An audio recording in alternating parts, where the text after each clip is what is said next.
My mission is simple, to make you money. I'm here to level the playing field for all investors. There's always a bull market somewhere, and I promise to help you find it. Mad Money starts now. Hey, I'm Cramer. Welcome to Mad Money. Welcome to Cramerica. I'll be my friends. I'm just trying to make you a little money. My job is not just to entertain, it's to explain, to teach. Call me 1-800-743-CNBC. Tweet me at Jim Cramer. Happy birthday to the bull! Almost 2 years ago, this market gave birth to one of the most quiet, gentle bulls. It was a baby boy that quickly turned out to be a real rip snorter. House of pleasure. After a day where the Dow dipped 58 points, S&P declined 0.21%, Nasdaq edged down 0.05%, I think it's worth celebrating the bull market's 2-year anniversary because it's starting quite unspectacular, really just not much at all. Fed was still raising rates. No one cared. In fact, the whole first year of this bull's life was an anomaly. That's because the Fed was furiously tightening, and the market went up anyway. It was supposed to be like this. It was that. Every night I say there's always a bull market somewhere, and for the last 2 years, well, it's been right in front of you. So in honor of this glorious birth of this fabulous stampeder, let's take a look at which stocks led us to this bonanza of a birthday. First, do you even have to guess, given this lid and mug, the best performer? Why, it's NVIDIA, the incredible technology enterprise that's arguably the most important company in the world right now. This may be, by the way, the most valuable hat in the world because this is signed by Jensen. Right there, GE Force, 25 years, rings the NASDAQ opening bell tomorrow. 2 years ago, NVIDIA was at split-adjusted price of 11 smackers. And people were just beginning to realize that maybe it wasn't just a gaming company with some real fast graphics chips. This was just a month and a half before the launch of ChatGPT. The most exciting thing I can recall since you've got mail. By that point, I named my dog NVIDIA. That happened years before this bull market, but not everyone watches Mad Money or belongs to CNBC Investing Club, so you might have missed it. Eventually, NVIDIA and its Renaissance man CEO, Jensen, pioneered both accelerated computing and generative AI. We speak too much about the latter, not enough about the former. Accelerated computing is what makes things really work here. In other words, NVIDIA's created machines that think faster than you do, and soon will do almost anything better than you can do. Now, I don't want you freaking out. We're in charge here. We make the decisions, but AI saves a lot of time. I call it a lot of man hours, which is why it's such a revolutionary technology for the enterprise. And it's about to get even better because we'll see an amazing jump in the on-the-fly thinking from generative AI when NVIDIA's new line of Blackwell chips gets fully deployed next year. They are so powerful, so fast. These guys basically invented a chip that is so quick that it created the entire AI business out of thin air. It wasn't possible before, but now it can do incredible things, and very soon it'll be both faster and better. By the way, I think it's going to do some stuff with video that's going to blow you away. I've never seen a company have such demand for its products, including demand from Tesla, which needs NVIDIA for self-driving cars, which we'll talk about. I'm sure you'll hear about tonight with the robot presentation for Tesla. The whole thing's remarkable, and the stock's 1,072% gain over the past 2 years was right there for the taking, as CNBC Investing Club members well know. I do think it's got more upside, which is why I always say own it, don't trade it. It does put a smile on my face. I am happy when people make a lot of money. It's just me. I will always be that way. Second best performer, Supermicro Computer. This is a company that makes hardware that goes hand in hand with NVIDIA, hence its incredible 786% run. Lately, though, Supermicro stalled. It had a weak second quarter. I've always thought that when you have a primary idea like NVIDIA and a secondary idea like Supermicro, you don't need the latter. Third is a company we've been talking increasingly about this year. It's called Vistra. And this one's about the data center, too. Vistra is one of the largest independent power producers, nuclear capacity, which means reliable carbon-free energy. Data centers are voracious consumers of energy, and the companies that use them can't get enough of it. So Vistra's managed to strike AL gold. Now, I personally think the stock's a little overdone, given its 479% move. But the next time it has one of its monster pullbacks, which do occur, I would do some buying. Okay, the next one may be the craziest stock of the year. It's called Palantir. It's a defense contractor, AI kicker. It's been a very good company. But more important, it's been a spectacular stock. That was easy. In a year when the defense stocks and the AI stocks have been incredibly strong, this one has both, with a heavy emphasis on government contracts. Palantir has become a cult stock at this point, though. You need to know that. Individual investors you can't seem to stay away from it. They buy it morning, noon, and night. Right after the bell, the closing bell, there's this big burst of buying that makes the stock look even better than it went out in regular trading. The stock's real expensive. but it's going to stay expensive because Palantir software is apparently beloved by the Pentagon as well as its rabid fans. Would I buy it up 439% in the last 2 years? No, but I definitely wouldn't short it. We've talked about the fifth biggest winner. It's called Fair Isaac before. In fact, we had the CEO, William Lansing, really impressive fellow on the show a couple times this year. This one does credit scoring. You probably know it as FICO. And it's by far the best of what it does. The FICO score is universally used, and no competitor comes close to its predictive power. I think Fair Isaac could be bought tomorrow morning, even with the stock up 390% in the past years. And that is how great the company is. Full endorsement. 6, when this bull market was born, General Electric was still one company. Now it's 3 companies. GE Aerospace, GE Healthcare, GE Vernova. I like them all.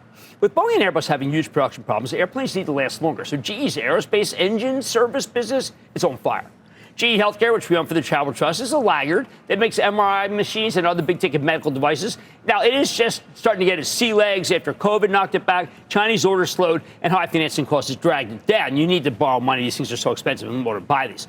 But all of those negatives are indeed dissipating so the stock can work its way higher.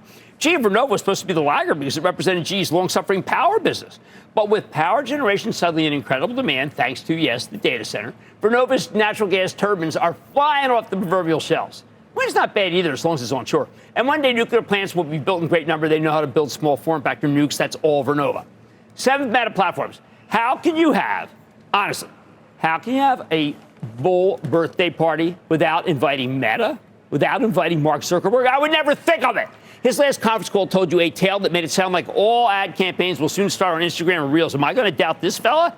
No. He has the AI to design the most effective targeted ads, and you don't need to hire an advertising agency. Much better return on investment now. We did trim our position in Meta for the Travel Trust recently, small, but only because we had been so greedy and hadn't taken any profit. We really let it run, and I was starting to feel like the bull makes money, bear make money, but hogs, we're planning to husband the rest. 8th, Broadcom makes data center plumbing, but also has a broadband infrastructure business, including cell phones. Now, we had CEO Hock Tan on when he went to San Francisco. He told an incredible story. I was so excited. I was jazzed about it. But nobody listened. Well, now they'll listen. Stock just hit an all-time high today. It's not done. I'd hold on to it, especially since its VMware division helps data centers cut hardware costs and operate much more efficiently, and it has really turned the corner. I like that stock very much. 9th, the cruise lines are as loved now as they were hated during COVID. And the best performer of the group, as I say almost every night, because you get a lot of questions about these, is Royal Caribbean, RCL. Cruises are a tremendous bargain, while hotel rooms rates and other forms of entertainment have just gotten to be too expensive. By the way, airline tickets, wow. There's not a lot of new capacity coming on in the fleet business. There's not a lot, but they take forever to build these ships, forever. Bookings are explosive. You can still buy the stock. And then finally, there's one I just have such a soft spot for. It's such a good company. It's called Arista Networks. It is perhaps the most unsung of all these winners because it's a dominant player when it comes to network infrastructure for the cloud, but nobody ever sees it. It's got a lot of business with the data center.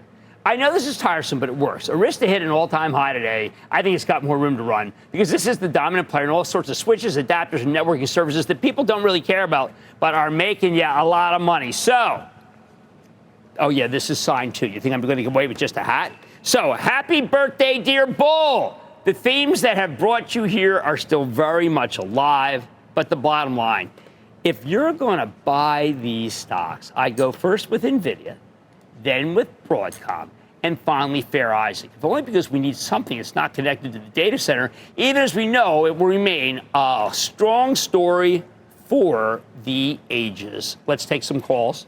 Why don't we start with Joe in North Carolina? Joe!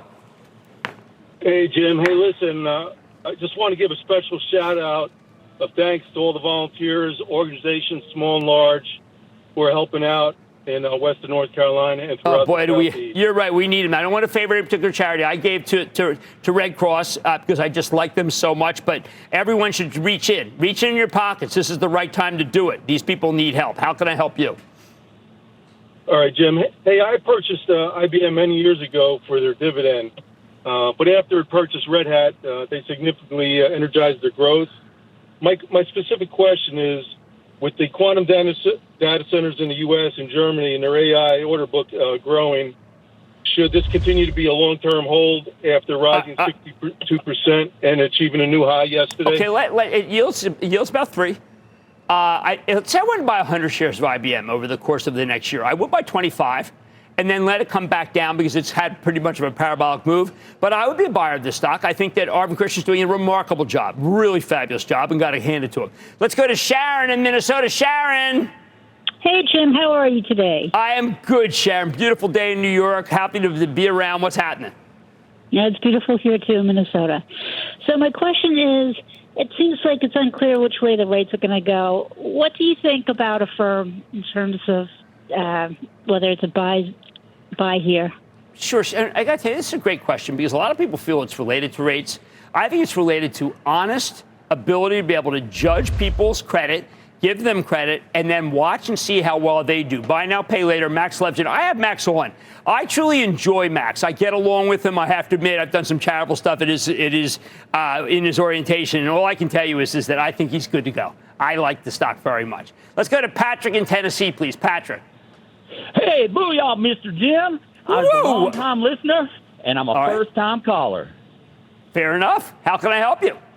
Now, I've always thought of Spotify as the Netflix of music streaming, and I've been running a long time with it. My question is it time to cut it down, or is that a money train I hear coming around the bend? All aboard! Let me tell you something about this. But so I saw us up 5 today, and this is how I think, Patrick. I turned to Jeff, and I was going to say, Jeff, why didn't we buy it for the trust? But I say, why didn't we buy it for the trust to so many stocks? But you know what? Why didn't we buy it for the trust? All right, we have to take a moment and say happy birthday to this bull market. And if you're going to buy the stocks here, well, you know what? I like NVIDIA first, Broadcom second, and then Fair Isaac. But you know what? There's no slouches on that list on Mad Money tonight. After doubling over the past year, I'm seeing if Samsara could continue to cruise higher, symbol IoT. When I sit down with the company's top brass, then we're wrapping up our series on yield, earnings growth, and valuation, YEV, by revealing the final 2 ideas that fit our thesis. And you called me and you stumped me on a real cool one called Texas Pacific Land. And I've done the research, and now I'm ready to run with it. So stay with Cramer.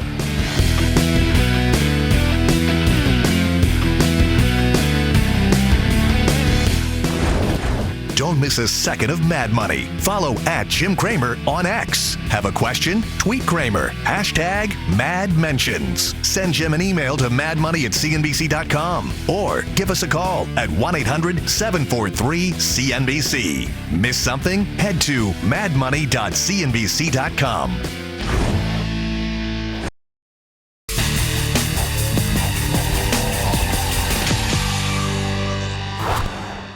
It's been an incredible year for Samsara, the software infrastructure play specializes in what the company calls Connected Operations Cloud, a system that lets companies gain actionable insights from the Internet of Things, simple as IoT here. Basically, it lets you connect your physical operations directly to the cloud, find better ways to run your business, more efficient. Samsara also specializes in beating the earnings estimates. When these guys reported last month, the stock soared more than 13% in response. It was a terrific quarter. And that's just the latest in the string of terrific quarters, frankly. Hence why the stock has doubled over the past year, including another 5.6% gain just today. In this age of artificial intelligence, I'm always interested in hearing more companies that have access to tons of data, like Samsara, which has probably more data points than almost any company I've ever read about or talked about, because this data is what AI models learn from. So let's check in with Sanjit Biswas. He is, Biswas, that's my bad, the co-founder and CEO of Samsara, to learn more. Mr. Biswas, welcome back to Mad Money. Hey, Jim, thanks for having me on. Okay, I saw you in the hall last time you were on. I said, I got to have this video. This is such a great story. And what I think is terrific about it is that you literally do have the data and you can do things with it. A lot of people claim they have the data, you have it. So what I first want you to do, if you don't mind, sir, is explain to people how you have trillions of pieces of data and how people use it now, and then what you think is going to happen in the future. Because I think a lot of people are buying this stock as what's going to happen over the next 5 years versus what's happened already. Yeah, absolutely. So you're right. Data is what it's all about. If you think about the world of physical operations, these are folks building our energy utilities, the roadways, maintaining our logistics networks, kind of all these different physical operations businesses. They would love to know what's going on out in that real world. So we provide sensors for them to get data into the cloud, real-time GPS trackers, HD dash cameras, asset trackers, all those kinds of different sensors. And we pull that data into the cloud. We see about 10 trillion data points. So it's a tremendous volume of data. And then, like you said, we train AI models to go find insights in the data. And the most important part is we help customers take action on the data. So we can do things like improve accident risk out on the road. So we have customers like Home Depot that saw an 80% reduction in accident risk by putting this technology out there. We have customers like Frontier Communications who cut their engine idling, and that saves them millions of dollars in fuel. So that's how they're able to take all this data and translate it into ROI, which for these industries really matters. I got to tell you, Sanjay, I read everything about you that I could, and also watched the incredibly compelling videos. Like a video about a trucking company that has to send produce out. It's got to be timed to market. The state of Maine's there too. Supermarkets. And one of the things that struck me is I don't understand the case why you wouldn't contract with you, sir. Doesn't everyone who contract you get a return on investment pretty quickly and also a lot of safety? They do. So, I think this idea of collecting data about your operations, it's really compelling. It's really intuitive. But for some companies, it's intimidating, right? They're thinking, okay, this is going to be a big IT project. It's going to take us years to do. What we did is we made it simple. Plug and play hardware, easy to use cloud systems, apps in the hands of frontline workers, and that's how they get the ROI. So when it comes to things like risk reduction, within the year, it's paying back for itself. Most of our customers experience an 8x ROI. So it's not just safety, it's not just fuel consumption, it's not just efficiency, it's all of these combined. And for a lot of organizations, they just didn't know it was possible. Well, you're also quite inventive. I mean, you'll have something that I'm sure you're very talented people think of, and then immediately it produces a good return. Talk to me about Asset Tag. Absolutely. So the Asset Tag is one of our newest innovations. It's basically a small tracker that you can install pretty much on anything. So it could be a piece of construction equipment, it could be a toolbox, it could be a fiber splicer that gets left behind at a site. And what it does is it piggybacks on the network of millions of devices that we've deployed through our customers. And we can now find those assets anywhere in the world. Except instead of needing a cell modem, which is a little bit more expensive and requires a lot of energy, we're able to use an industrial-grade Bluetooth network that we built out. So that's a kind of new innovation that didn't exist before. We're really excited to bring it to market, but it's something that's possible because of the scale of our customer footprint, which now is millions of devices all over. Oh, and that would be like, say, someone at a construction site that left a part of a big earth mover there and just kind of forgot about it, and then next thing you take it back to your shop and you can't believe you missed it, you don't know where it is. Instead, you've got your company, and it tells you exactly where it is. You got it. And, a lot of our customers, they're on site with a dozen other companies. So, it might be no one remembers whose earth moving equipment that is. The tag helps you remember it got left behind. You can figure out which job site it was at and you can recover it. That might have cost you $10,000 to replace. Now you go pick it up. Now, of course, I want to talk about the fact that your recurring revenue is big and the 37% revenue growth. But it sounds like if you add more products, and at the same time, obviously, you've got customers that love you, that can continue. I don't want to pin you down for 1%, but that you do have a lot of great growth ahead, given from what I see from your company. We have strong momentum, and it is a very big market. So if we think about these industries that I referred to earlier, we're talking about hundreds of millions of frontline workers, millions of different kinds of companies out there, and we're only a few percent penetrated. So in that sense, we're building for the long term. We see a lot of potential here to deploy more technology, more products. So we're very excited. I also have to believe that the chaos of, say, what happened in Florida, companies need you more than ever. They don't know where things are. They want to be sure all the people that they have are doing the right things for safety. They need Samsara. Yeah, and we're proud to help them. So if we think about the energy utilities who are getting the lights back on for those 3 million people who are affected by the storm, you need real-time GPS tracking to know where those crews are. You need to make sure that equipment is fueled up and ready to go. And sensor data helps with those operational challenges. Well, I love a common sense company that our viewers can understand that is doing a lot of great things, as you are, sir. That's Sanjit Biswas. He's the co-founder and CEO of Samsara. Great to see you. Thank you for coming on. Thank you, Jim. Everybody's back after the break. Coming up, this company passed Cramer's rigorous stock screen. Can UPS put profits in a tidy little package for you? Stick with Cramer.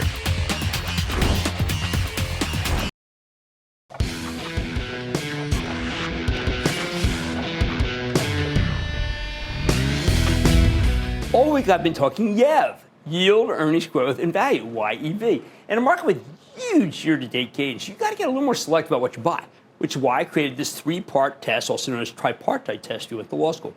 And it's a very tough test. We want stocks with higher yields than the 10-year Treasury, meaning 4% plus, We want faster earnings growth than the S&P 500 in the aggregate. That's faster than 14%. And we want a price-to-earnings multiple lower than that of the overall S&P 500, which trades at 21 times next year's earnings estimates, which everybody says is a little elevated. Now, when we ran the screen, we only found 9 S&P 500 constituents that could pass the test. But you always need to add your own discretion when you create a list like this one. So far this week, I've covered the 7 names on the YEV list that I think are worth buying. I'm going to write them down. LyondellBasell, quality chemical company. Dow, too, another good chemical. Key, that's a good regional bank. Huntington Bank, also regional. Bristol Myers, one of my old favorite drug companies. One Oak, and then Citizens Financial, which is also a stadium in Philadelphia that is now empty. I have a lot less confidence in the remaining 2, and these we've got to spend a lot of time on: United Parcel Services and Dominion Energy. Why don't we start with UPS, which has been a very frustrating stock to own for the past couple of years. It's down 43% from its early 2022 highs. Back in the summer of last year, UPS had to contend with a threat of a crippling Teamster strike. So they blinked and gave the Teamsters what a lot of people feel is a very generous contract. Great for the drivers, but the higher costs have done real damage on the earnings front for UPS. At the same time, it sure seems like they're losing business to FedEx. In the past 4 quarters, UPS has disappointed 3 times. FedEx was doing fine until it had a tough last quarter. Just focusing on UPS, though, these guys have lowered expectations repeatedly this year. That's right, slash estimates. When the company reported its latest results in July, they delivered a sizable top and bottom line miss and slashed their guidance. Management tried to put a positive spin on things, touting a return to volume growth in the United States, but Wall Street didn't buy it, and the stock plunged 12% in a single session. Hasn't really come back much since then. Don't forget, even the better-run FedEx reported a difficult quarter in September, so it's hard to be optimistic about UPS headed into the next earnings report in 2 weeks. So, is there even a bull case for UPS? Actually, yes. And conveniently, we got it from analysts in Citi earlier this week, who initiated coverage on the transportation logistics sector, starting UPS with a buy, quite surprising, and a $162 price target for what's a $132 stock today. They point out that UPS has the highest dividend in the group with a strong balance sheet, and the company's now starting to annualize its higher labor costs. So that's less of an issue going forward. I like that. At the end of the day, management laid out some very bullish long-term financial targets back in March, and if the company can hit those numbers, well, UPS could be a huge long-term winner. But I say that's a pretty big if. Do you really want to bet on UPS hitting its financial targets when they've missed them so frequently over the last year? Normally, this is the kind of stock that would work when the Fed cuts interest rates. But I need to see some better execution before I'm willing to endorse it. And boy, I really want to because I like that yield. But not yet. Finally, there's Dominion Energy, which passed the YEV test with flying colors. This is a gas and electric utility in Virginia, North Carolina, South Carolina, small gas utility business in South Carolina, and a big clean power generation business, one that includes a nuclear plant, along with some wind, solar, and renewable natural gas. I actually used to like Dominion a lot. This was a great growth utility for many years under the leadership of former CEO Tom Farrell, longtime friend of the show before he retired as CEO in 2022. He stuck on as executive chairman, but in April 2021, Farrell tragically died after a battle with cancer the day after he retired. After that, Dominion seemed a bit lost to me, frankly. In late 2022, the stock started to slide, but ultimately shaved off more than half its value before it bottomed roughly a year ago. Since then, it's done much better. The stock's up almost 42% from its lows last October. And management conducted a top and bottom line business review in order to come up with a new strategy. The problem for Dominion was that the business just got too sprawling and unwieldy, with the regular electric utility business, plus so much other stuff, natural gas transmission, storage, and distribution, not to mention all these renewable energy assets. They invested heavily in some expensive solar projects and some very complicated offshore wind projects. They also spent heavily to improve the regular power grid. So suddenly the company was spending enormous sums of money. Plus, in 2022, anything related to alternative energy was just killed. But now they've simplified the business significantly. Dominion sold off most of its natural gas business at this point, netted them a little more than $14 billion. Going forward, Dominion wants to be a pure-play regulated electric utility with a merchant power kicker. I think that is a terrific idea. Right now, we have immense demand for electricity in this country. In fact, Dominion's service area includes Northern Virginia, meaning they sell power to the world's largest data center hub. According to Bloomberg, new data centers in the area face a 7-year wait for Dominion power hookup. 7 years, which tells you there's insane demand for power. Of course, Dominion needs to make some large investments in order to be able to handle all that demand, but they've got a bunch of money from selling off their natural gas businesses. I think they can afford it. That said, I'm not super thrilled about the strategy because many of these natural gas businesses were excellent, especially the pipelines and their stake in liquefied natural gas export facility in Chesapeake Bay. I still need convincing on those expensive offshore wind projects, although management says they're largely complete at this point. I wouldn't start one now, I'll tell you that. Overall, though, I'm warming back up to Dominion Energy. As much as I like these natural gas assets, they absolutely needed to simplify the business. And given the bull market in power generation, sticking with electricity was the right call. Plus, pays a nearly 5% yield. So here's what I'll say. It's been nearly 2.5 years since we spoke with Dominion Energy CEO Bob Blue. So I am now issuing Mr. Blue an open invitation to join us. Tell us why we should like the new Dominion that he's created. That might be the last thing I need to fully get on board, because I really love the utilities here at the bottom line. When you screen for yield, earnings growth, and value, and you make that screen incredibly harsh like we have, you wind up with a list of 7 great stocks, 1 not so great stock, UPS, and one that I actually have to tell you I'm intrigued, even if I'm not quite ready to recommend it, and that's Dominion Energy. Let's take calls. Why don't we start with Peter in Pennsylvania? Peter. Jim, as a club member and longtime viewer, thanks for helping me fund my grandchildren's 529 plans. Thank you, Peter. Oh, and I'm so glad to set up a 529. I always encourage people to do those things. I don't talk about personal finance enough. 529, great idea. How can I help you? I've had Nucor for a while. With interest rates dropping, I would think construction will increase, which is good for steel. What do you think? I think you're right. I think steel is very weak in the country right now. It's probably the weakest large market there is. That said, that's when you buy Nucor. I like your idea. I think you buy it, you put it away. Great management. Good call. Let's go to Ann in Washington. Ann. Hey, how's it going? Not bad, Ann. How about you? Beautiful day here, so I had a real good day. Kind of living like that these days. What's happening? Well, hey, I am invested really heavily in the Magnificent Seven, and I got a tip from my dad, who's a very good investor and watches your show, about ET for getting more dividends, and it's a strong stock. And I'd love your dad to know is your thoughts dead on right. that. Dead right. 8% yield. It goes down more, buy more. I used to be very difficult on Kelsey Warren because he did a number of deals. Those days seem over. It's just a good, solid master limited partnership. Natural gas liquids has a lot of this thing I really, really like. I'm trying to remember whether he did turn it into a corporation or not. But I want Kelsey back on. And Mr. Warren, I know I was tough on you. You had loaded it up with debt, but you've done a great job. Please come back on the show. All right. After running our strict screen for yield, earnings, growth, and value, we've come up with a list of some pretty great names. But one that maybe isn't so great yet is UPS. And Dominion, a utility that's intriguing me. Even if I'm not ready to fully recommend it, there's much more bad money ahead. You tipped me off on a company called Texas Pacific Land.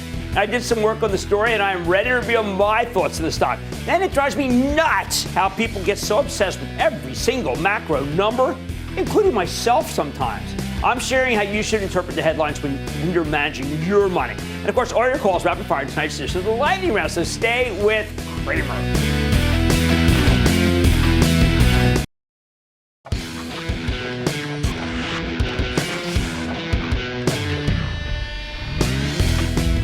Earnings season officially begins tomorrow. I'm going to clear out some of last month's homework assignments. Stocks people asked about where I couldn't give them an informed response without doing more research. So nearly a month ago, really interesting, Stephen in New York asked me about Texas Pacific Land Trust. And I promised to come back to it after learning more about the story.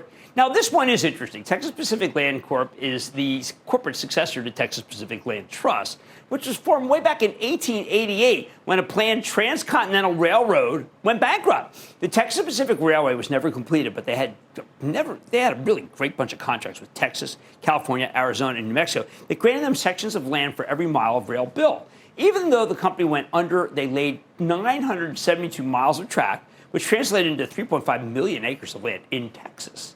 That land was put into a trust for the benefit of the bondholders, who eventually started leasing their acreage to oil prospectors. Huge business, which is why the trust certificates were listed on the New York Stock Exchange back in 1927. Ultimately, the Texas Pacific Land Trust spun off its underground mineral rights as TXL Oil, which was bought by Texaco, which in turn got bought by Chevron. However, the trust retained a non-participating interest under certain tracts of land. And that land happened to be in the Permian Basin, a once moribund region that came roaring back to life a decade and a half ago as the fracking revolution made it the hottest oil acreage in America.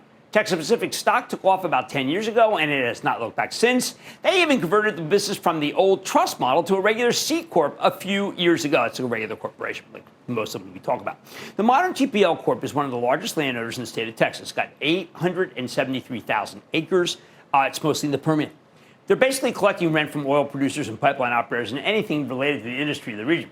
That's become a darn good business thanks to the fracking revolution. They just sit there and they get paid as oil producers use their property. It's ridiculously profitable. TPL's land and resource management business has seen its earnings grow from $37 million in 2016 to $307 million last year. $307 million.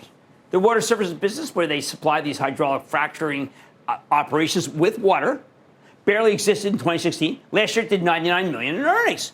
Now, as TPL started throwing off more cash, the company became extremely generous to its shareholders. Since the end of 2019, they've distributed a little over $1.08 billion to their shareholders via dividends and buybacks.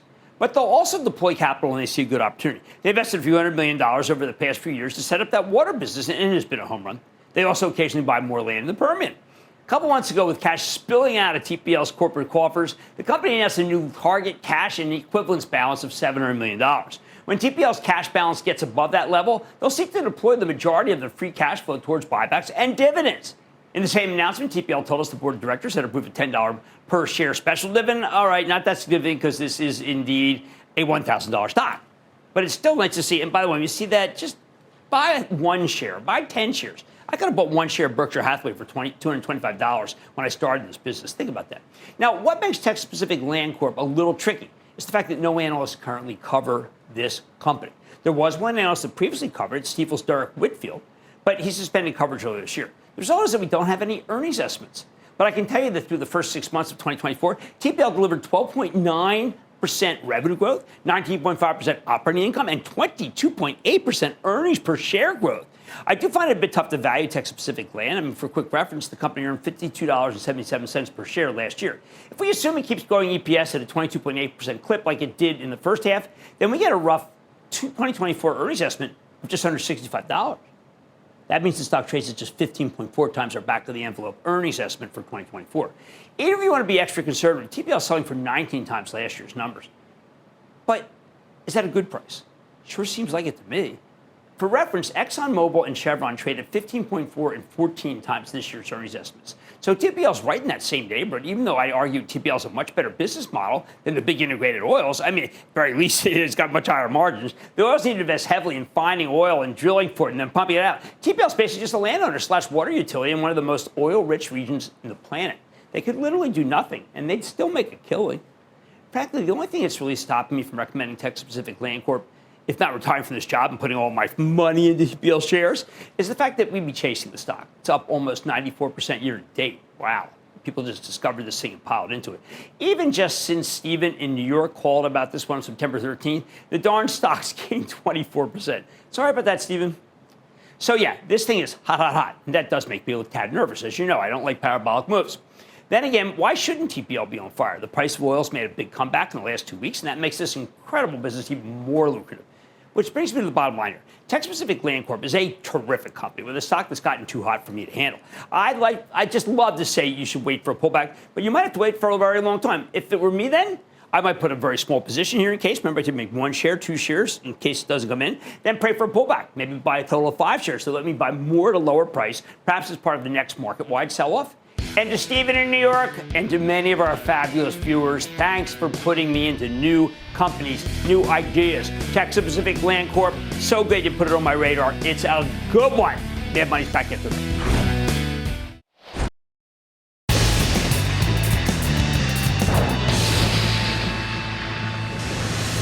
It is time for the light round. Remember, that's what rock rolls on the numbers. Same as stock. I said about the buys also. So I don't know the call stock by the time my temper is weird. But it's out. And then the lightning round is over. Are you ready, Ski Daddy? Time for the lightning round. Crazy. Let's start with Ben in North Carolina. Ben.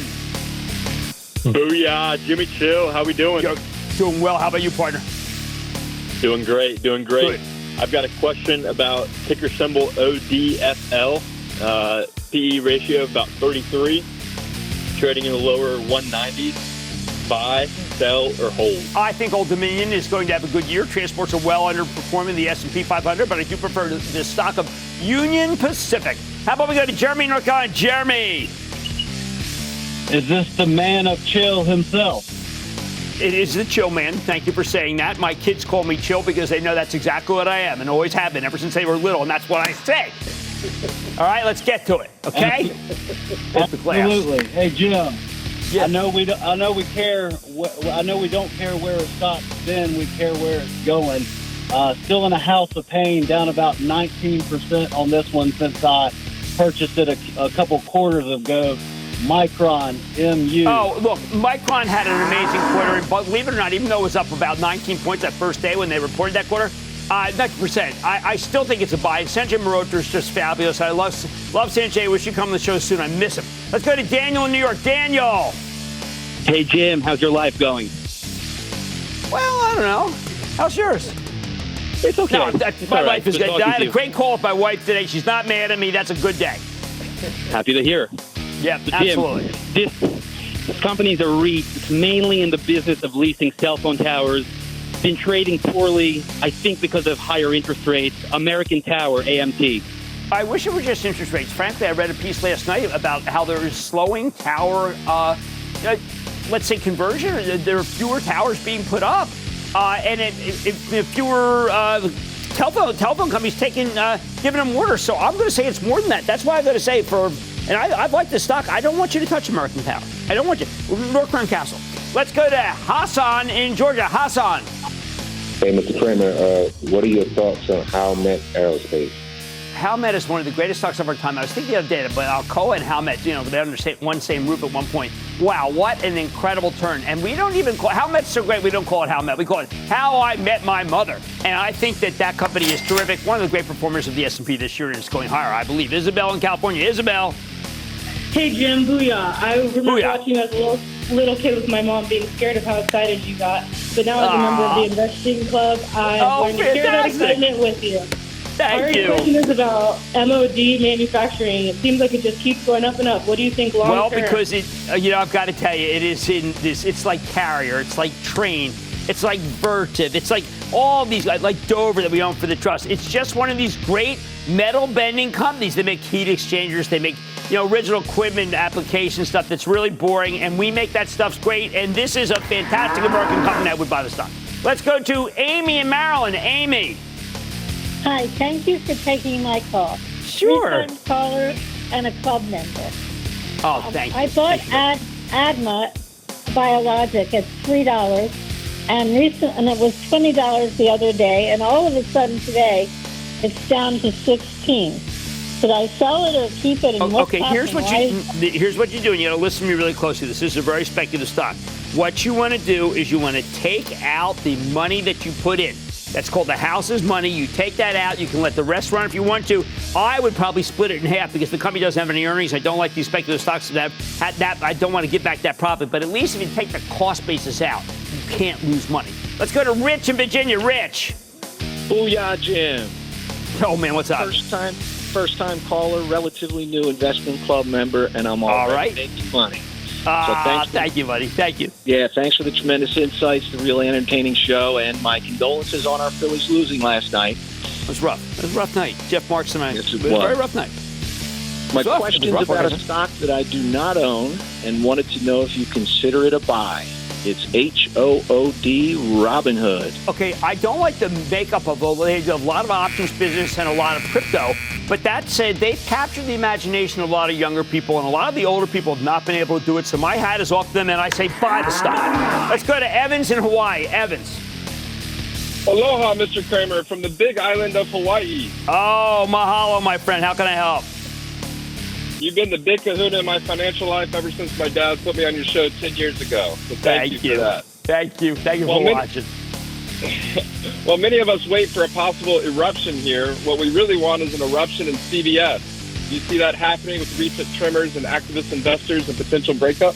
Here's the way I feel about it. When me and Karen Lynn Shaw, and I worked for, about 4 or 5 hours before that interview, I hit her with everything I had. I tried to be sure that this thing was going to be right. She really came back and answered every question. I think there's real value here. Do I think it's going to be able to happen quickly? It is a real turn, but I think there's real value here, and I think she's doing a good job, and people should know that's exactly how I feel. And that, ladies and gentlemen, is the conclusion of the Lightning Round. The Lightning Round is sponsored by Charles Schwab. Coming up, the CPI grabbed today's headlines, but something even bigger starts tomorrow. Cramer reveals it next.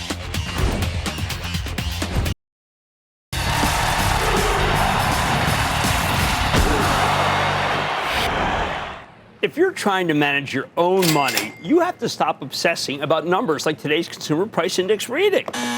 First of all, the CPI is made up of so many hard-to-parse components that you might end up selling stocks based on the elevated price of sports tickets or the cost of a tie at TJ Maxx. Second, it doesn't matter anymore. We had to be concerned about this stuff when the Fed was on the warpath, either raising rates or leaving them higher for longer. Now, though, the Fed is your friend, so I wouldn't obsess about the details, aside from the monthly labor report, which is still generally important. These days, it feels like we've all become Fed watchers, which means we've all become hacks. A hack is someone who'd rather rely on some spoon-fed government data than do any homework about what's happening at actual companies. Even Austin Goolsbee, the president of the Chicago Fed, told us not to fixate on this number this morning because the Fed won't key off of it. It drives me nuts how so many people get so obsessed with every macro number that comes across the screen. You have to care about this stuff when the Fed's raising rates in order to stay about inflation. It can be very important when we're in a rate hike cycle. You're trying to figure out when that's going to end. But we're not in that kind of cycle anymore. We're in a rate cutting cycle. The Fed gave us a double rate cut last month, and whether or not we get another cut at the next meeting, we know the general direction is down. Sure, if we had a huge spike in the CPI this morning, then maybe the Fed would change its stance, but that would have to be an extreme reading. And there's nothing extreme about today's 2.4% inflation number, just a tick above the expected 2.3, still down from the 2.5% reading from the prior month. If the CPI is not extreme, you know what? You can actually just ignore it, especially right now, because earnings season kicks off tomorrow. Never forget, we're in the business of investing in individual stocks, not betting on the CPI like some sort of like DraftKings over that you got to take or the under. I think we in the media often steer individual investors in the wrong direction. We treat every data point like it's sacrosanct, and somehow they're all created equal. We can be part of the distraction that clouds your judgment and directs your attention to things that have nothing to do with picking stocks, our bad. For example, we need to get our heads in the game if we're going to figure out whether it's worth pulling the trigger on financial tomorrow when the big banks start reporting. But if we can't do that, if we're pouring over the CPI, going over the cost of insurance or used cars or the price of eggs, we're not doing our job right. At this point in the business cycle, none of that stuff is relevant to the broader economy or to individual stocks or, frankly, even to your portfolio. When you see the producer price index tomorrow morning at the same time as you see these earnings from Wells Fargo, Bank of New York, Mellon, BlackRock, and JP Morgan, you need to recognize they are not equivalent. They don't cancel each other out. The earnings matter, and the PPI is just not that important until maybe when the Fed's finally cutting rates, something that's not going to happen anytime soon. This morning on Squawk on the Street, I lamented to my partner, Carl Quintanilla, that I never bought any BlackRock stock for my charitable trust. I found myself musing that perhaps I got distracted by the Fed commentary, the macro numbers that I thought were important, the hotter-than-expected CPI or PPI, or whatever else has probably cost my charitable trust more than any individual errant stock bet. I missed opportunities because I was focusing on the ephemeral and not on the substantive. Of course, it's hard to convince you not to focus on these numbers when the business media covers them extensively, me included. There are some hedge funds managers, they do follow this stuff closely, minutely even, every time, because they may be whipping around the bond market, which does make small moves on many macro numbers. But you should only play that game if you're an institutional investor with a lot of leverage. You sure don't need me for that. I'm confident that I would have made a lot more money for the trust if I just focused on the individual companies and not the macro data, with the sole exception of the labor report, which, again, does influence Fed policy. So forget the macro, people. It's not that meaningful when the Fed's cutting rates. And keep your eyes on the prize, earnings. At the end of the day, the earnings are what control stock prices long-term. And stocks are what we're trying to make money on. I like to say there's always a bull market somewhere. I promise I'll find it just for you right here on Mad Money. I'm Jim Cramer. See you tomorrow. All opinions expressed by Jim Cramer on this podcast are solely Cramer's opinions and do not reflect the opinions of CNBC, NBC Universal, or their parent company or affiliates, and may have been previously disseminated by Cramer on television, radio, internet, or another medium. You should not treat any opinion expressed by Jim Cramer as a specific inducement to make a particular investment or follow a particular strategy, but only as an expression of his opinion. Cramer's opinions are based upon information he considers reliable, but neither CNBC nor its affiliates and or subsidiaries warrant its completeness or accuracy, and it should not be relied upon as such. To view the full Mad Money disclaimer, please visit cnbc.com/Mad Money disclaimer.